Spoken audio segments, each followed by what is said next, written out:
अंधेरे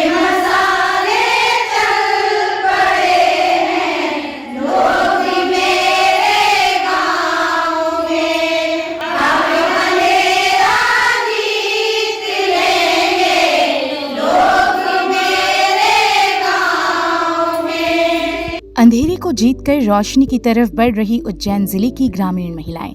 आजीविका मिशन को जरिया बनाकर इन महिलाओं ने खुद को आसमान की ऊंचाई छूने के लिए तैयार किया है।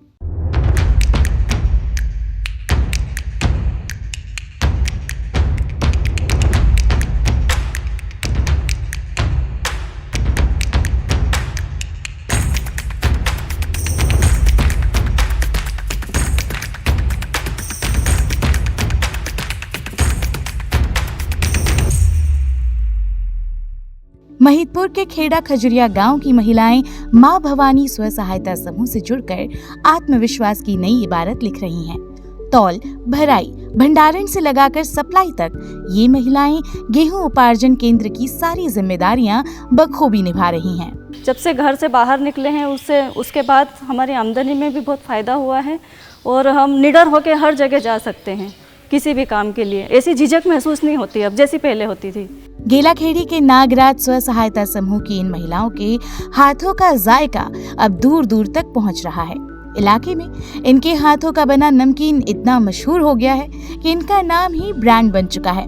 इससे कारोबार सर पर दौड़ रहा है। सारे पुरुष सारे जो हैं वो यही हंसी उड़ाते थे कि ये लोग क्या करेंगी, महिलाएं हैं। आज वही सारे लोग हमको अच्छी इज्जत की नज़रों से देखते हैं कि हाँ, ये महिलाएं भी, समूह की दीदियां भी काम कर सकती हैं। NRLM यानी राष्ट्रीय ग्रामीण आजीविका मिशन और SRLM यानी राज्य ग्रामीण आजीविका मिशन महिलाओं के जीवन में नया सवेरा ला रहा है। समूह के गठन और मिशन से मिलने वाली RF यानी चक्रीय राशि और CIF यानी सामुदायिक निवेश राशि के बाद आजीविका के नए नए रास्ते खुलने लगे हैं। खास बात यह है कि उज्जैन में 2012 से मिशन गैर सघन रूप से संचालित किया जा रहा था। साल 2018 से मिशन ने सघन रूप से कार्य प्रारंभ किया। इसके बाद से ही RF, CIF और समूहों को बैंकों से लिंक किया जा सका। उपड़ी गांव के पुष्कर धरोहर तालाब में दुर्गावती समूह की महिलाएं मछली पालन कर आर्थिक रूप से सशक्त होकर खुद को काबिल बना रही हैं। जहाँ बाजार लगता वहाँ हम ऐसे टोकरियां लेके बैठते थे धूप में। फिर धीरे धीरे बाजार में पहचान बनी, फिर गांव पे आने लगे तो ग्राहक हमारे बढ़ने लगे। फिर यहाँ तालाब से हमारे ताजी मछलियां ले जाते हैं। 100 रुपए किलो के भाव में हम देते, पहले बाजार में 80 रुपए के में ले जाते थे। इससे पहले बकायदा इन महिलाओं को प्रशिक्षण दिया गया। ग्रामीण स्वच्छ भारत मिशन के तहत जिले के SHG को प्रबंधन का खास जिम्मा सौंपा गया। इसके लिए भी इन्हें ट्रेनिंग देकर ग्राम पंचायतों के साथ बकायदा अनुबंध किए गए। कचरा प्रबंधन में कचरा कलेक्शन, सेग्रीगेशन से लगाकर टैक्स कलेक्शन में महिलाएं बखूबी काम कर रही हैं। इससे सर यही कि पहले हम मेरे एक ही इंसान कमा रहे थे, अब हम 2 ही पति पत्नी कमा रहे हैं साथ में मिलके। उससे हमें बच्चों की पढ़ाई अच्छी कर रहे हैं, उनको मतलब शिक्षा अच्छी दे पा रहे हैं और आगे चल के और भी अच्छे काम करेंगे। क्या ये फायदा तो बहुत ज़्यादा हुआ है सर इससे समोसे में। जल जीवन मिशन में भी महिलाओं ने गांव में जल प्रबंधन की पूरी बागडोर अपने हाथों में ले ली है। पानी की सप्लाई और तकनीकी मदद से लेकर टैक्स वसूली तक के काम ने इन महिलाओं को आत्मविश्वास से भर दिया है। अब गांव में पानी की आपूर्ति पहले से बेहतर हुई है और राजस्व वसूली भी ज्यादा होने लगी। पहले हमारे एक राजेश भैया है, वो उगाने आते थे। हमारे मोहल्ले से ही खाली 3-4 व्यक्तियों ने ही पैसे दिए, वो नहीं देते उनको, महिला को और पुरुषों को, और महिला को बात समझा के और वो पैसे देते हैं। ब्रजराज खेड़ी में समूह की महिलाएं दिए बनाकर अपनी जिंदगी को रोशन कर रही हैं। हुनरमंद हाथों ने टेराकोटा की सुंदर कलाकृतियों को इस तरह संवारा है कि इस गांव की मिट्टी की महक अब दुनिया के बाजार में एक अलग धाक जमा रही है। धनोपार्जन कर समूह ने ई-रिक्शा भी खरीद लिया।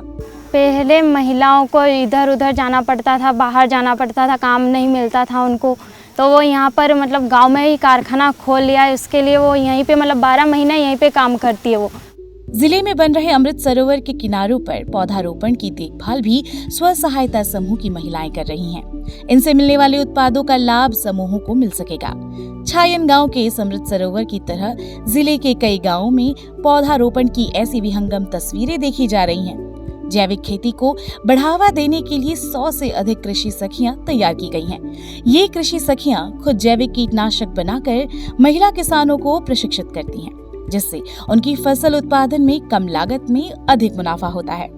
बिल्कुल सस्ता है, सब कुछ घर में ही है, गोबर है, गौमूत्र वगैरह सब कुछ, दवाइयाँ पत्ती वगैरह लगती है इसमें, तो सब कुछ घर में अवेलेबल हो जाता है। तो उस हिसाब से भी बहुत सारी औरतें हमसे जुड़ रही हैं। उज्जैन जिले में जुलाई 2022 तक कुल 5,217 स्व सहायता समूह हैं। मिशन के तहत कुल 1,104 गांव लाभान्वित हुए हैं। इन समूहों से 55,596 महिलाएं जुड़ी हुई है। 554 समूहों को 487.50 लाख रुपए की CIF और 2,037 समूहों को 233.32 लाख रुपए RF बांटी जा चुकी है। 2,685 समूहों को बैंक से लिंक कर 44 करोड़ 85 लाख रुपए का लोन वितरण किया गया। 1,666 समूहों को मार्केट से लिंक कर फायदा पहुंचाया गया। इतना ही नहीं, पूरे जिले में 9,654 महिला किसानों के साथ में जैविक कृषि को भी बढ़ावा दिया जा रहा है। जिले में कचरा प्रबंधन के तहत 114 समूह की 206 महिलाओं को प्रशिक्षित किया गया। इसी प्रकार नल जल योजना या जल जीवन मिशन के तहत 107 समूह की 178 महिलाओं और मछली पालन में 58 समूह की 70 महिलाओं को प्रशिक्षित किया गया। खाचरौद ब्लॉक के बेरावनिया में संकुल स्तरीय संगठन फिनाइल बना रहा है। नीम और गौमूत्र से तैयार हो रहे फिनाइल की अच्छी खपत होने से समूह को बम्पर मुनाफा भी मिल रहा है। यही नहीं, सरकारी गौशालाओं में गाय के गोबर से भी महिलाएं अपनी किस्मत की रेखा चमका रही हैं। हम 300 बोतल एक दिन में बना लेते हैं। हमें 10 रुपये इसमें मिलता है और 3,000 रुपये में इसका एक दिन में कमा लेते हैं हम, और अच्छे से लाभ मिलता है हम लोगों को। बासी तो सोते हैं, जिसको गोबर सोता है, पानी पिलाता है, घास डालते हैं, ये सेवा करते हैं ना इसकी, और गोबर सोर के खाद बनाते हैं, और 2 साल में खाद बेचा हमारे 87,000 का। उज्जैन जिले की चंदेरी क्वीन और भैरवगढ़ की प्राचीन प्रिंट को आजीविका मिशन ने मानो पुनर्जीवित कर दिया है। इनकी बढ़ती मांग से प्रोत्साहित होने के साथ महिलाएं आत्मनिर्भर महसूस कर रही हैं। हमको बहुत खुशी की बात है कि हम दिन भर काम करते हैं इसका, और मांग ज़्यादा है पर हम कर नहीं पाते, पर अब दिन भर करेंगे और इसको आगे बढ़ाना चाहते हैं और आगे बढ़ाएं। चंदसेरा गांव में घर घर सिलाई मशीनें धड़धड़ाते हुए दौड़ रही हैं। कोविड के दौरान इन्होंने मास्क और पीपी किट बनाई, जिस पर दिल्ली एम्स ने अपनी मुहर लगाई। अब स्कूल यूनिफॉर्म बना रही हैं। कई समूह उचित मूल्य की दुकानें संचालित कर रहे हैं, तो कई महिलाओं ने समूह से लोन लेकर अपने घरेलू कारोबारों जैसे दोना पत्तल या किराना दुकान को आगे बढ़ाया और अपने परिवार को सामाजिक आर्थिक रूप से मजबूत बनाते हुए एक नया मुकाम हासिल किया है। जिला पंचायत ने उज्जैन के डेंडिया गांव में संगिनी आउटलेट खोला है, जहां उत्पादों की बिक्री के लिए विक्रय केंद्र, महिलाओं के लिए पुस्तकालय और प्रशिक्षण के लिए महिला पाठशाला खोली गई है। हमने छोटे छोटे उद्योग डाले, दोना पत्तल, सर्फ, साबुन, और फिर हमको बेचने में दिक्कत आती थी, इसलिए हमको संगिनी ने रास्ता बताया और इससे हमारी मार्केटिंग अच्छी होने लगी और यहीं से हमने बेचना शुरू कर दिया। उज्जैन जिले में आजीविका मिशन खुशहाली की नई राह बन रहा है। महिलाओं के आर्थिक और सामाजिक स्तर सुधारने की दिशा में ये गतिविधियां नींव का पत्थर साबित होंगी। आजीविका मिशन की गतिविधियों से महिलाओं में अलग तरीके का कॉन्फिडेंस झलक रहा है और हम SHG महिलाओं के द्वारा प्रोड्यूस किए जा रहे प्रोजेक्ट्स को मार्केट से लिंक करने पर फोकस कर रहे हैं। जितने भी क्षेत्र हो सकते हैं, चाहे वो स्वच्छ भारत मिशन हो, चाहे जल जीवन मिशन हो, या फिर आजीविका से जुड़ी हुई दूसरी चीज़ें हों, अमृत सरोवरों का रख रखाव हो, प्लांटेशन का कार्य हो, गेहूं उपार्जन हो, सभी गतिविधियों में हम लोगों ने SHGs की महिलाओं को लगाया है और इससे न केवल उनको रोजगार के साधन मिले हैं, जीवन स्तर इनका ऊंचा हुआ है, बल्कि आर्थिक और सामाजिक रूप से भी बहुत सशक्त हुई है। आजीविका आई